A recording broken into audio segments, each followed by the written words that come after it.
रामपुर गांव में मुन्ना नामक व्यक्ति की मैंगो शेक की दुकान थी। मुन्ना के हाथों का बना मैंगो शेक बहुत टेस्टी हुआ करता था। गांव के सभी लोग मुन्ना की दुकान पर मैंगो शेक पीने आते थे। उसका बनाया हुआ मैंगो शेक टेस्टी होने के साथ ही साथ सस्ता भी था।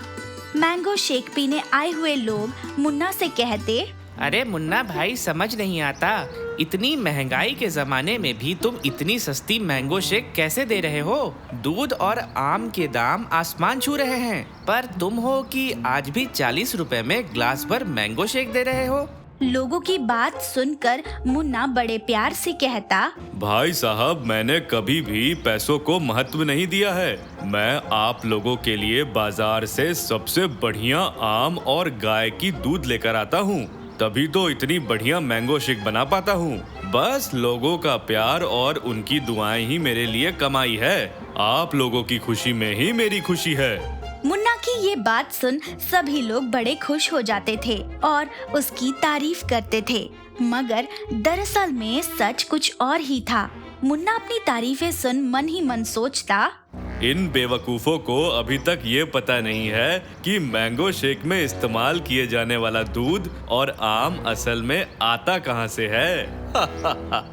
दरअसल में मुन्ना मंडी से सबसे सस्ते वाले आम खरीद कर लाता था और उसका जूस अपने घर पर ही निकालकर उसमें ज्यादा मात्रा में चीनी और इसेंस मिलाकर उसे टेस्टी बनाकर उसे एक बड़े से बर्तन में स्टोर कर लेता था और फिर उसे अपने दुकान पर लाता था। इससे खराब आम की वास्तविकता किसी को मालूम ही नहीं होती थी। उसी गांव में एक किसान रहता था जिसका नाम बल्लू था, जिसके पास एक भैंस थी। उसका नाम था बसंती। सारे गांव में मशहूर था कि गांव में सबसे ज्यादा दूध बल्लू की भैंस बसंती ही देती है। बस तभी से मुन्ना के मन में लालच आ गया। वह सुबह सुबह करीब 4 बजे एक बाल्टी लेकर अपने घर से निकलकर सीधे बल्लू के तबेले पर पहुंच जाता है।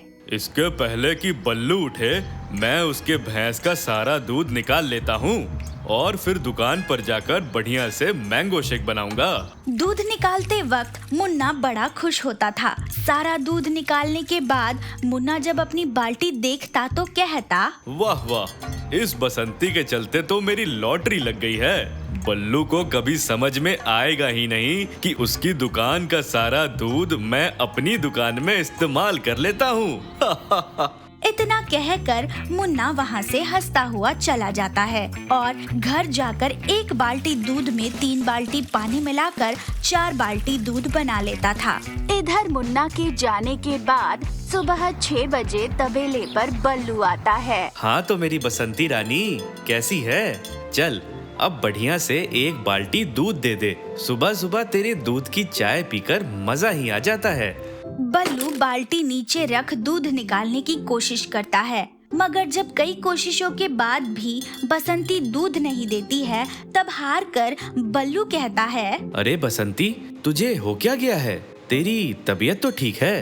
अरे एक जमाना था जब तू बाल्टी भरकर दूध दिया करती थी और अब तो 1 गिलास भी दूध नहीं दे पाती। पता नहीं इसे किसकी नजर लग गई है। ऐसा बोलते हुए बल्लू जब बसंती को देखता है तो उसे लगता है जैसे वो कुछ कहना चाहती है। क्या बात है बसंती, तू कुछ कहना चाहती है क्या? बताना, क्या बात है? चाहते हुए भी बेचारी बेजुबान बसंती अपने मालिक बल्लू से कुछ नहीं कह पाती थी। कुछ दिन ऐसे ही बीत गए। मुन्ना रोज सुबह बल्लू के तबेले में घुसकर बसंती का दूध निकालता और अपनी दुकान में इस्तेमाल करता। बसंती के चोरी किए गए दूध उसमें पानी मिलाकर सड़े हुए आम और इसेंस के मिलावट से मुन्ना की जेब माला माल हो गई। उसकी खूब कमाई हो रही थी। एक दिन मुन्ना अपनी दुकान में नोट गिन रहा था कि उसने देखा कि बल्लू अपनी भैंस बसंती के साथ कहीं जा रहा है। बल्लू का चेहरा बहुत उदास दिखता है।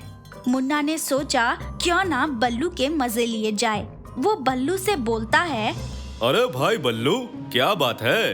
बड़े दुबले दिखाई दे रहे हो। भैंस आजकल ठीक से दूध नहीं दे रही क्या? मुन्ना की बात पर बल्लू बोला, बिल्कुल सच कहा मुन्ना भाई तुमने। ना जाने इन दिनों बसंती को क्या हो गया है। पता नहीं किसकी नजर लग गई है इसे, जरा भी दूध नहीं देती। घर की सारी आमदनी बंद हो गई है, इसीलिए अब मैं तंग आकर मैं इसे पास के ही गांव में बेचने जा रहा हूँ। बल्लू की यह बात सुनते ही मुन्ना घबरा गया। मन ही मन सोचता, अरे नहीं नहीं भाई, भगवान के लिए ऐसा मत करना, वरना मेरी दुकान तो बंद हो जाएगी। बसंती की नजर मुन्ना पर पड़ी। बसंती जोर जोर से जमीन पर अपना पैर मारने लगी। अरे बसंती, तुम्हें हो क्या गया है? शांत हो जाओ, शांत हो जाओ। बसंती को इस तरह करते हुए देखकर मुन्ना को डर लगने लगा। मुन्ना कुछ कर पाता इसके पहले ही बसंती सीधे उसके ऊपर टूट पड़ी। अरे भाई बल्लू, संभालो अपनी बसंती को।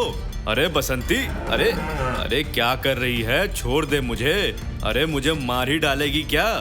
बसंती भागते हुए मुन्ना की दुकान में जा घुसी और मुन्ना की सारी दुकान चकनाचूर कर दी।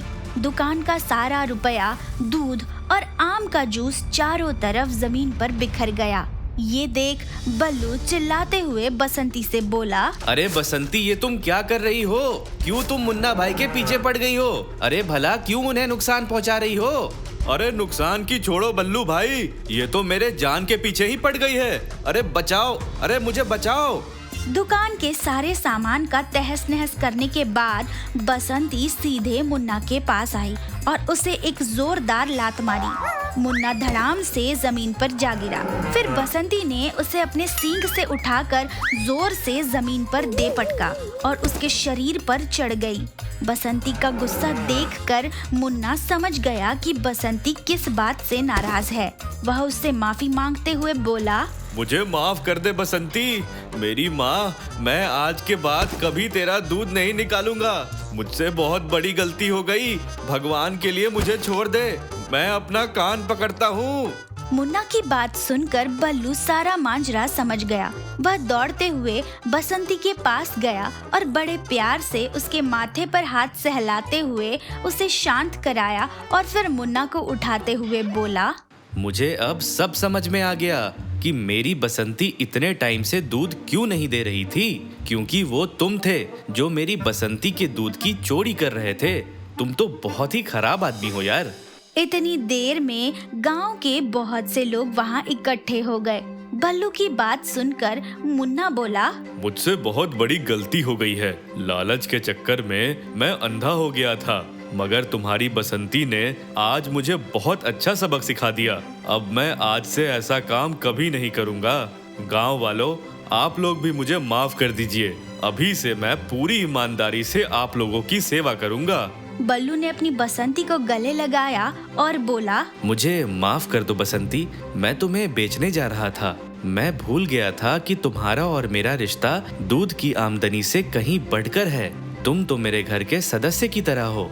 मैं आज के बाद तुम्हें कभी भी अपने से अलग नहीं करूँगा। तो देखा आपने, लालच करने से कभी किसी का अच्छा नहीं होता है। लालच करने वाले का परिणाम हमेशा वैसा ही होता है जैसा मुन्ना का हुआ। मेहनत और ईमानदारी की आमदनी में ही हमेशा बरकत होती है।